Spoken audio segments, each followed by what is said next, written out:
itatak mo na! Yes, magkakasama, maayong adlaw, dirita sa areas buhagin karon ning atong dakbayan. Dini magkakasama sa itong pagpadayon sa itong brand new year o brand new radio set magkakasama. Dirita karon sa usa ka panimalay nga naay nagpamina, naay atong suki kan ating paminawan dinhing dapita, pero wa na magkakasama magkapadayon sa pagpamina. Gumikan kay wa na lagi radio magkakasama. Yes, si Madam atong pagkatanon. Ma'am, kisay atong pangalan? Ako di ay si Mrs. Notarte, Virginia Notarte, isa kating paminawan sa DXDC, 62.1. Di basta-basta yun. Ako maminaw, basta na ako Si Madam Virgin yun, di basta-basta. Ano ganahan ba kay DXDC?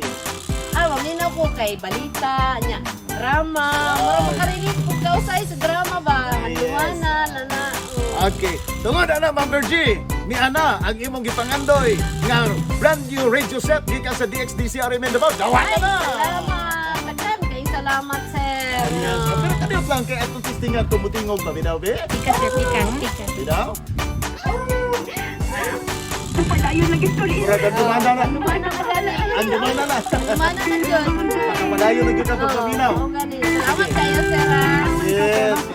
Salamat kay Ma'am Virgie, ha?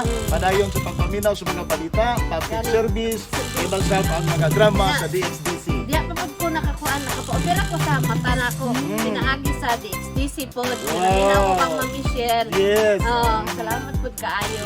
Okay, sige. Salamat kay Ma'am Virgie. Ato ang sulit magkakasama avid listener. Diri magkakasama sa ang address ninyo, Ma'am Virgie. Unsay kumpletong address dire? Black Forest, Spring Valley, Buhangin, Davao City. Yes, may Block 4 sa Spring Valley ning atong syudad sa Davao, Buhangin, Barangay Buhangin ning atong dakbayan. Okay, nagkakasama ako ni Radyo Bandudong Ren Lubos Boga, Tatak Ariben. Tuwan Sa radyo mo